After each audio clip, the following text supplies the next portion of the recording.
Futaro is the total definition of a brokey, rizless loser that is about to lose everything, kind of like Tanjiro in the first episode of Demon Slayer. He's lost his mom, lost his friends, and is on the path to losing his father to a huge amount of debt. Let's just call this kid Tanjiro Jr. at this point. Ironically, this loser is academically gifted and uses his light Yagami level smarts to rizz up 5 extremely rich sisters. Only God knows what their mother must have gone through in giving birth. Now he tutors them because the 5 of them are dumb and he himself is a useless brokey. But things begin to turn around for the worse and plot twist. I fear that he may end up clapping them all. The anime truly opens with Sugi having a dream of him getting married to a very pretty lady despite being so ugly. He is woken from his sleep in his sleep, and he's told his bride awaits him. The next thing we see is Sugi, the ugly gorilla face at the cafeteria where he uses his 1-in-a-million mind to get an affordable meal. He requests for barbecue beef combo but without the beef. How's that even possible when the beef is the main constituent of this meal, you might ask? Stupid, I'm not gonna let you get the chance. He explains that on a normal day, you'd think rice should be the cheapest food on the menu, but no, it's the most expensive because it's tied up with the barbecue beef combo. Remove the barbecue beef, and you'll get rice and soup for just the price of rice. For the love of God, no one show this recap to any of the TikTok gym bros or we are cooked. Then we see the pretty chopsticks of a lady who seems to be looking for a place to sit. Back to him as he strolls through the cafeteria. Everyone laughs at him for being alone today, but the yoke of loneliness is broken today as he and the lady who was looking for a place to sit simultaneously set their tray on the empty table. It's Itsuki. They both look at each other like they just hit a jackpot and are about to get married like it happened in the movie Las Vegas. The moment was so awkward it took a while for one of them to eat their meal. Everyone is shocked to the bone that someone is sitting with Sugi. What has this guy done that everyone has presumed that he's going to die lonely after leading most of his life with stray cats? He wonders if he's ever seen her before or is he having a deja vu. He hears someone whisper from the background that he's having lunch with a girl. His ears jump like those of a dog, and he looks at her and notices she's red hot like a white girl that stayed in the sun for too long. He noticed her meal and quickly ran an evaluation of everything in her plate like he was trying to count how expensive this chick was gonna be for the future. He sums it up to over 1,000 yen and thinks she must be filthy rich. He told her to do as she pleases and goes ahead to begin eating. She prays over her meal and is utterly disgusted by his ugly face and the fact that he's facing a book at his ugly face while she's eating. She wastes no time in telling him that his unsavory table manners disgust her. She asks him why he's eating and studying at the same time. He says he is reviewing his last test scores. She thinks that he had flunked the last test and grabs his test sheets that are in front of him and looks at them. When she sees he got a 100% score on the last test, she accuses him of gooning the teacher. What do you mean by that? He denies, then she tells him that she is no good at studying. If flunking studies was a subject, she'd ace it with ease. She thinks Lady Luck has sent him her way. She was about to ask him to help her study, but bro packed his empty plates and carried his ugly face away from the table. She cries out that he must not have been okay with the little meal he just ate, and she'd be okay sharing hers with him. But the real question is, what kind of meal would she be sharing with him? He turns around and says she ordered way too much and will most definitely be getting fat if she keeps up eating that way. She's embarrassed and said she'd give him nothing. He gets a call from his younger sister saying that the Lord has provided a way for them to be able to pay their bills. Father has gotten a part-time job and has gotten a job offer for him too. A new family just moved in and they are looking for a tutor for their dumb TikTok-brained girls. He says it's sketchy, and his sister suggests rather he give up one of his kidneys, which would fetch them some good money. He asks what about the first option of tutoring, and she tells him that the girl is in his school, and it doesn't take long before he realizes that the girl from the cafeteria was the same person his sister was talking about. This sounds like a FBI open up moment to me. The whole class is flared up as they recognize her uniform and conclude that she's from a very wealthy family. She walks by him to go take her seat. He greets her and she ignores the hell out of him and answers everyone else. Damn, this boy's Riz game is almost as down bad as mine. I can't even say hi to a chick without getting slapped in the face. It's break time and he is determined to be on her good side. He walks behind her and she gets to a table that already full. She tells him that the table is full and he can't seat here. He takes his ugly face and walks out of there, but Ichika stops him, and as he turned back, this virgin takes a good look at her melons before elevating his gaze to her wonderful, sweet-looking face. She asks him if he's after Itsuki, and he plainly denies, but she goes on teasing him and asking him what got him attracted to her. She says she's going to grab Itsuki, and he stops her, saying that he'll solve his own problems by himself. She qualifies his words as manly, though he's a study-holic, and tells him that if he ever needs help, he can come to her, the big sister. More like the matchmaker. On his table, he worries that he must fix his relationship with her before he meets her after school as her tutor. A voice calls out to him and he raises his head. He realizes that Yotsuba was leaning in front of him like she was about to give water to water. He pushes away and asks her how she knows his name and who is she. She says that's an excellent question and goes ahead to ask him if he lost an exam sheet that had an excellent, no perfect score. He asks her how she has those, and she said while he walked by her, she noticed it in his pocket, and here they are. She didn't explain, she just said it that way. She raised up 2 sheets, one which had a perfect 0 and the other which had a perfect 100. She tells him to pick his, and he does, but she gives him both of them. He asks who could get a perfect 0, and she says it's her. She tells him that her first opinion of him is that he's a gloomy loner, but she's willing to add genius, making him a genius gloomy loner, thus shameless flunker follows him everywhere, even into the men's changing room. She tells him to thank him for giving him back his script. After school, the lonely virgin hides out and waits for an opportunity to apologize to Itsuki, but she's with 2 of her sisters. Miku sees him and goes to his hideout and asks if this is something he likes to do. He mistakes this and says he does this always. She immediately picks up her phone and says she's going to report him for spying on girls. He begs her not to. He arrives at the front of the building and meets Nino and Miku. They say they don't like him and don't want to see his ugly face. Frankly, no one does. He says he lives in this building and they can't stop him.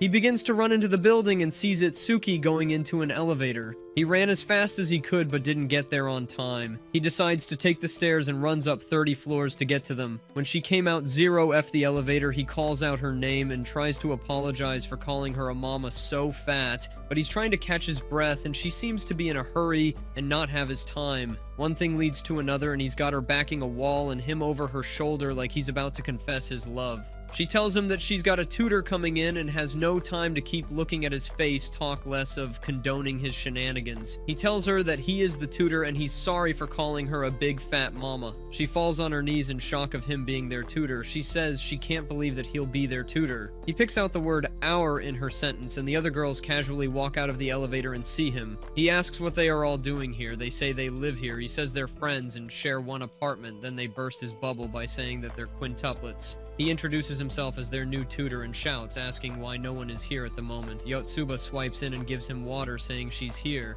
He tells her to furrow her eyebrows, and he sees the resemblance in her face and Itsuki's. He has to gather the rest of the girls, so they go from room to room, starting from Itsuki. Itsuki denies like he's a pile of trash and he's in her classroom. Miku turns him down like a bitter medicine. They knock the next door, but it seems Nino is not around. They move on to Ichika, whose room is dark and very scattered like a recycle bin. They make their way through the hurdles of dirt and clothes in her room. They turn on the light and find her on the bed covered with sheets. She sits up and Sugi tries to take the sheets off her and she screams, saying she's wearing nothing underneath. She lays back down and teases him with her buns. He storms out of the room and tells her to put herself together and come down for tutoring. He meets Miku outside the room and she asks him if he took her jacket. He denies and the jacket surfaces on Nino's body as she comes out of the kitchen. She's made cookies for everyone and they all come down to eat. He has 4 of them except Itsuki. They offer him cookies and pull a fast one on him as they offer him water to drink, and the next thing he sees is his house and himself in a cab. They drugged him and Itsuki took him home.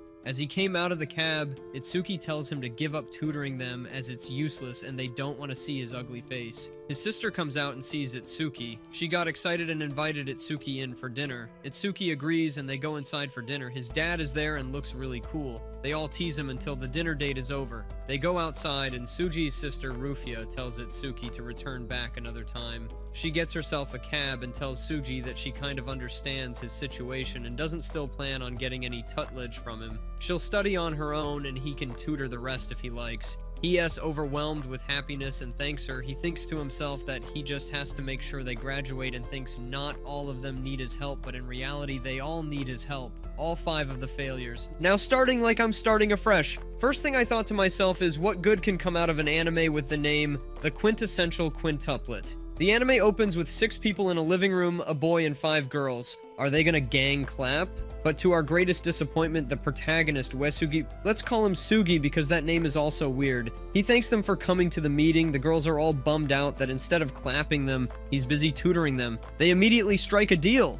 Sugi suggests that they take a test, and if they pass, he'd never speak to them again. The girls cheer up, but they seem to be afraid to take the test. One of them stands up with the determination of Prince Vegeta when he means to overtake Kakarot. Her name is Itsuki. She opens up her glass case and says she just has to pass the test and never see his disgusting face ever again. The other girls get up like Giran's backup from Dragon Ball's anime and all decide to take the test. They all boast about how he should never underestimate their abilities, but they came out with a whopping 100% score. You're wondering why I put the but, right? That's because all 5 of their scores were equal to 100. No one got up to the 35%, nowhere close to the pass mark, which was 50. The girls all get up and run in shame. He runs after them and calls them potential flunkers, but all I see are full-time failures. He walks to school like an angry old grandma and thinks back on how he had to study late last night. This might be Virgin has to toggle between tutoring the girls and also studying for himself. Just as he's realizing how difficult it is to tutor those empty air-headed melon bearers, a limo drives in like a spy on an emergency mission and parks in front of the school. Suji innocently walks towards the limo in admiration, but those sure-to-be failures all jump out of the car and immediately start running into the school. He yells at them saying he's got nothing on him and they shouldn't run away. The girl stops and says if they let their guard down for a split second, he'll begin to imbue them with knowledge, and they most definitely don't want that. They say that they will take care of themselves and he doesn't have to worry about their sorry buns. He then asks them a question about history, and one of them begins to tremble in fear like she's just seen a monster from Bleach called a hollow. They soon begin to walk into the school, and Suji says to himself that he's realized that this 5 girls detest studying like it's a bitter drug, but thinking back to when the girl was shivering like a resonance machine, her melons resonated like a pure milking factory shaking. It's content for proper constituent mix-up. While they were walking, he looks at his book and realizes that one of the girls actually got the answer to the question he asked a while ago during the test, but when he asked it when they were standing in front of school, she just stood there and said nothing. Her name is Miku. She's a cool winehead with headphones. The lady that shook her melons a while ago, her name is Itsuki. She's the same lady who stood up to take the test and removed her glasses from the case. During break, Sugi walks up to Miku while she is walking with her meal. He evaluates her meal and sees a drink he's never tried before and is curious to know what it tastes like. She says he is mean and won't be letting him have a taste of her peach. I meant to say drink, her drink. She wasn't going to let him taste her drink. Her eyes opened wide when he said he wanted to ask her about the question he asked them in front of class, but she was saved by Yotsuba, who jumps into the conversation and apologizes for running away earlier. She's a pretty girl with a bow-looking thingy on her head. She's got bob orange hair. She pulls out her nothing to write home about papers that she totally aced if acing meant failing them all. Ichika pops out like a bad pimple and tells Yotsuba that she should let Sugi and Miku have their personal time, but Yotsuba strongly feels like that Ichika should let Sugi tutor her too. Ichika is a pink short-haired girl and she easily rejects being tutored by Sugi.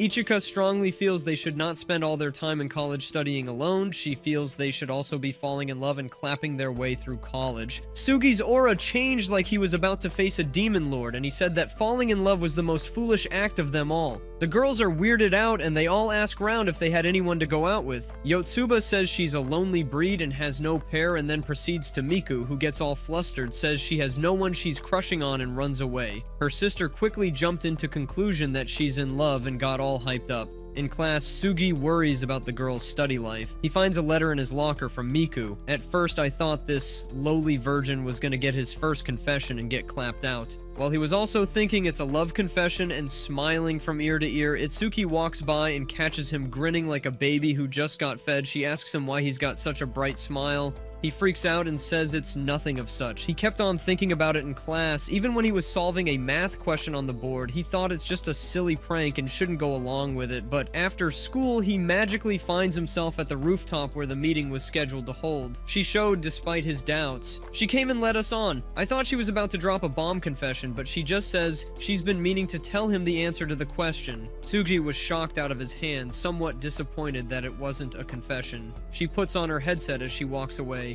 He calls out to her and mistakenly hits her phone, causing it to fall. He sees an ancient artifact on the screen and calls out the name. She turned back and looked at him like she was about to send his sorry buns to his maker, but she stands up and covers her face in embarrassment. She tells him not to tell anyone, but she fell in love with the warlords of the Sengoku War period. While the others love models and stuff, she likes bearded old men. Sugi sees this as a golden opportunity to find a way to lure her into studying. He tells her that he got perfect scores during the last history exam and she shouldn't feel weird about liking them. Her face brightened up with rainbows from the third heaven, and he offered to teach her more about the warlords that she doesn't know. She begins to test his knowledge if he knows more than her truly. By the grace of God and sharp memory, the certified clapper answered the first question and yes, manned his way through the remaining things she said. Warlords are the only links he has between him and Miku, and he intends to use that to the full potential. He maneuvered his way out of her contained yapping and says,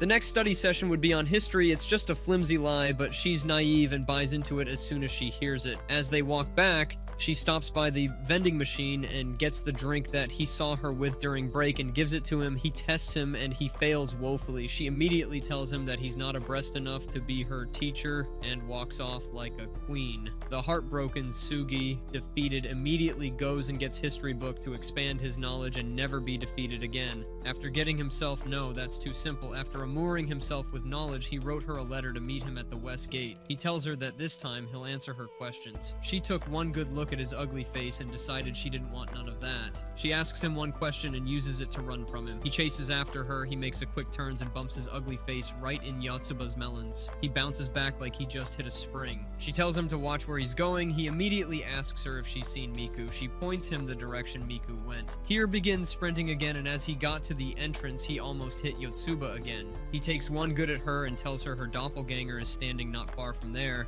but it's clearly Miku using her ninja disguise skills. Miku takes off the ribbon and wears her headsets and begins running again. He chases after her. This has slowly become Temple Run or Danger Dash. They kept running and calling names of warlords until they both passed out on the floor. She feels hot and begins to take off her leggings. Seeing her mouth-watering chopsticks, the virgin excuses himself to get drinks. He gets her favorite drink and comes back and tells her the story about it. He tells her he got the books from her sister Yotsuba. She asks him if he told her about her sister about her warlord addiction, but he didn't do any such thing. He's a virgin, not a backstabber. She says she's the lamest of all of them. She tells the disgusting virgin that they are quadruplets. Not quadruplets, sorry. She says they're quintuplets. He realizes that their problems run deeper and promises to make sure they graduate. He shows her their test scores from before. He calls all 5 of their names, since you already know 4. Yotsuba, Miku, Itsuki, and Ichika. I'll be introducing you to the remaining one.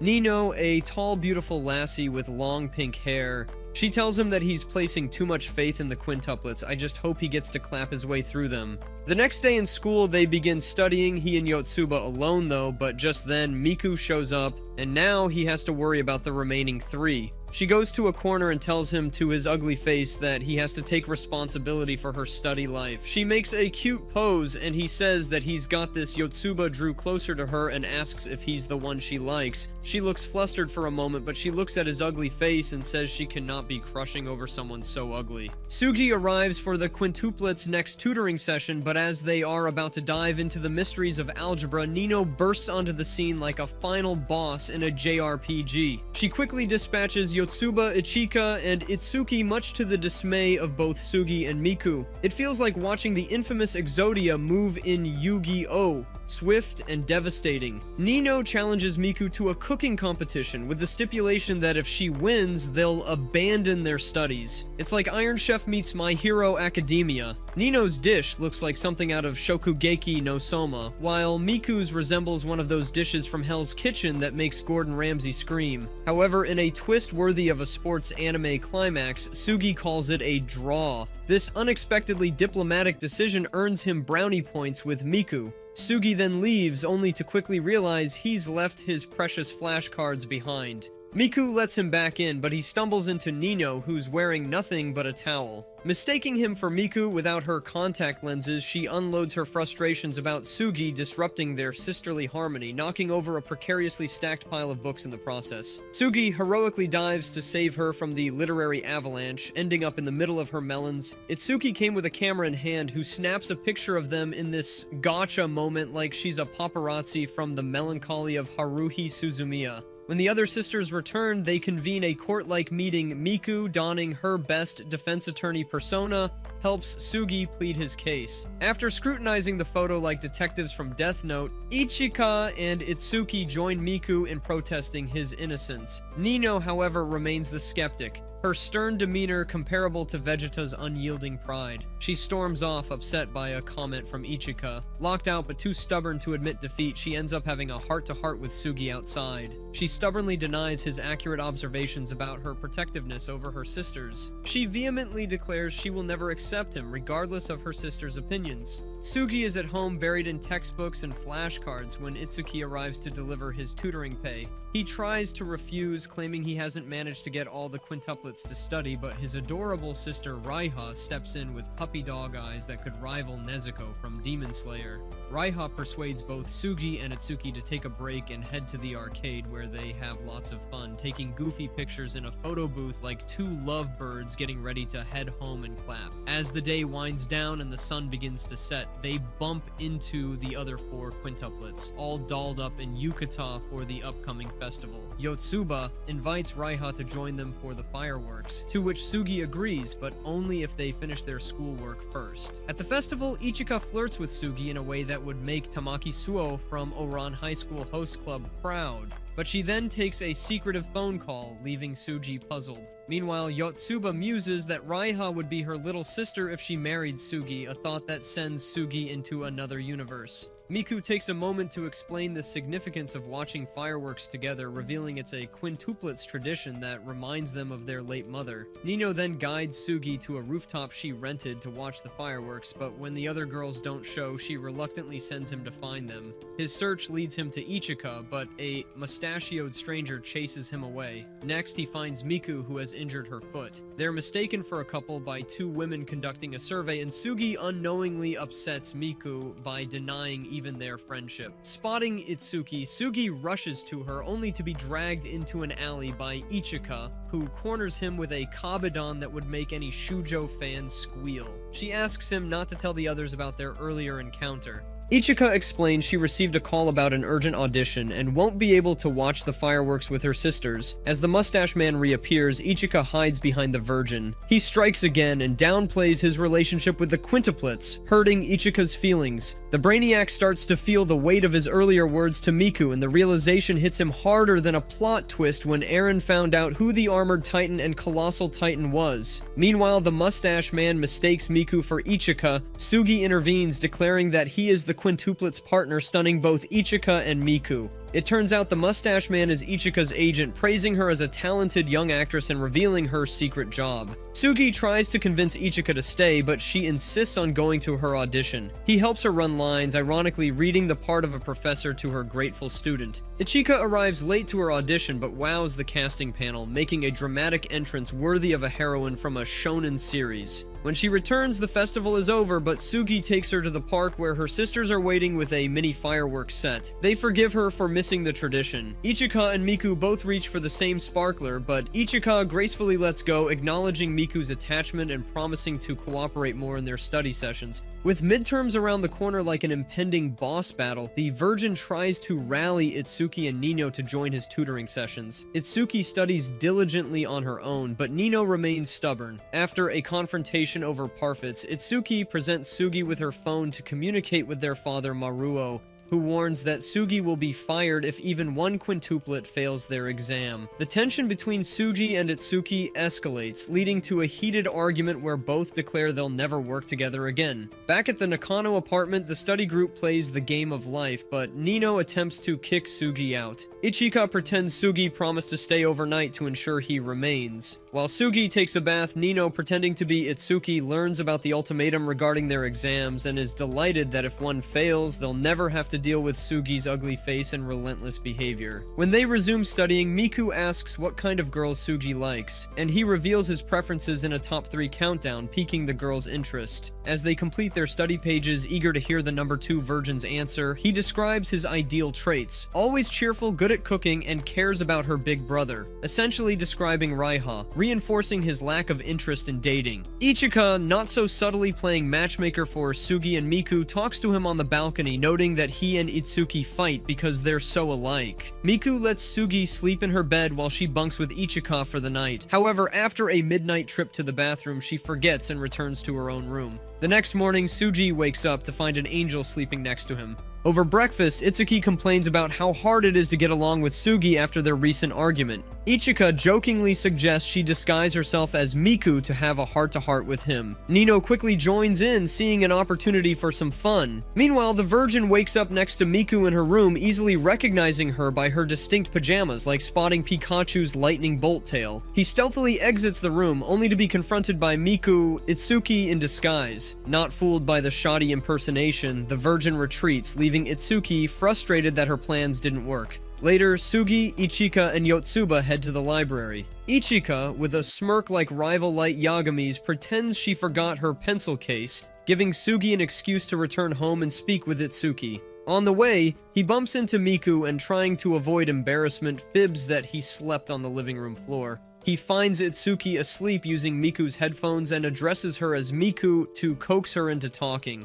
They apologize to each other, finally patching things up. The Virgin stays over another night to help the quintuplets prepare for their midterms, which they almost miss by oversleeping. They pull off a stealth mission, each wearing Yotsuba's ribbon to trick the school supervisor into thinking it's the same girl going in and out, like a scene from a heist movie. Each quintuplet passes one subject out of 5, and Sugi braces for the worst. But in a twist worthy of AOT, Nino tricks their father into believing they collectively passed all subjects, saving Sugi's job. With everyone finally on board with his tutoring, Sugi offers to take them out for parfaits. The Virgin tries to keep Nino and Itsuki at home to study, but his plan is uncovered and both storm off like angry birds. Left with only Yotsuba, she subtly confesses her feelings, and the disgusting Virgin just stays there shaking. At the library, Ichika blackmails Sugi with a photo of her giving him a pillow, demanding he get the quintuplets' contact info. However, Sugi's concern over Yotsuba's sudden departure to decline a female basketball team invite leads him to forget his student handbook. Retrieving his handbook, Sugi heads to Nino's room, where she finds a photo of a tough-looking blonde guy, actually Sugi from years ago, looking like a JoJo character. Sugi lies, saying it's a relative. Nino reminisces about their childhood, pulling out photos showing how identical they used to look. It's revealed that one quintuplet met Sugi during a Kyoto school tour depicted in a photo in his handbook.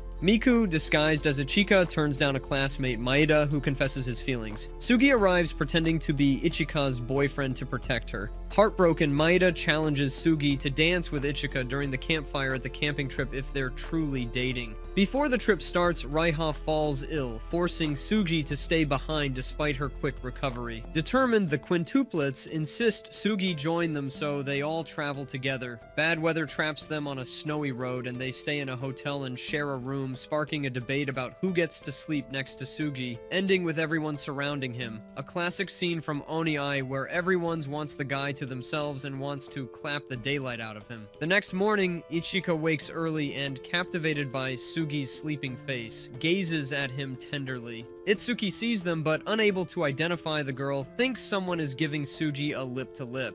Legend has it that when couples dance and hold hands at the end of the campfire each year, they are destined to be together forever. This thought haunts Miku, who dreams of dancing with Sugi. However, seeing Ichika's feelings for him, Miku decides to step aside and let Ichika have her moment. Meanwhile, Sugi and Yotsuba, dressed as ghosts, attempt to scare the others but fail miserably. Like a failed scare tactic in a Scooby-Doo episode, Ichika and Miku immediately recognize Sugi even with his blonde wig, and this leads to an opportunity for a private discussion about their feelings for him. Wherever they were, Nino and Itsuki, genuinely frightened, run off in the wrong direction and get lost in the forest. Sugi, the virgin hero, finds Nino near a cliff and saves her just in time from plunging into the afterlife. Mistaking Sugi for the blonde boy in the picture she saw earlier, Nino addresses him as Kentaro, supposedly Sugi's relative. Playing along, Sugi gives her a lucky amulet from Raiha, and in return, Nino gives him a patterned bandage. Smitten by Kentaro, Nino invites him to dance at the campfire.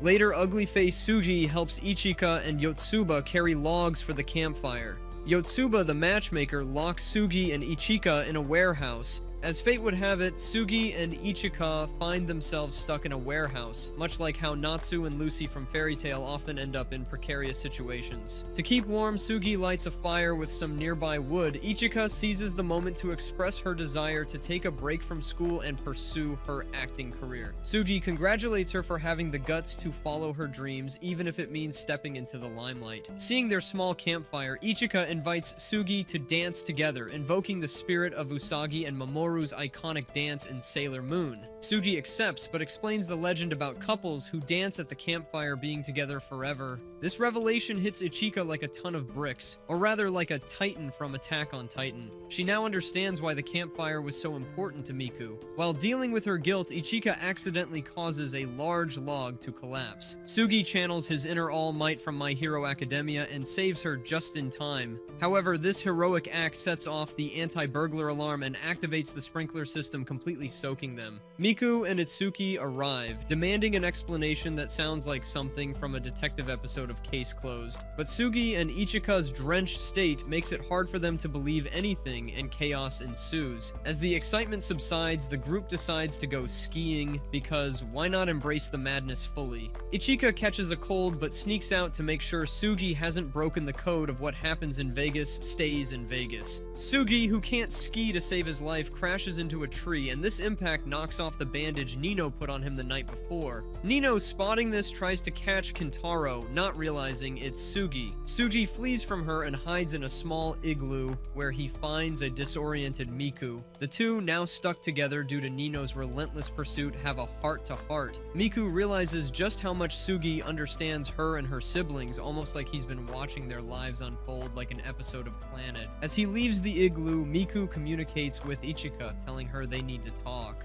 Miku later calls Ichika, revealing her decision to be true to her feelings and suggests they both hold Sugi's hands during the campfire. However, Ichika on the phone is actually Itsuki in disguise, stunned by Miku's resolve. The group notices Itsuki's absence and decides to search for her. Itsuki, revealing her true identity to Sugi while on a ropeway, then rushes him out for help as he collapses with a fever. Before being confined to his room, Sugi tells Nino that Kentaro cannot dance with her, leading a disappointed Nino to attend the campfire alone. Miku, seizing the moment, confesses her feelings to Ichika, declaring she is done holding back. They share an emotional embrace.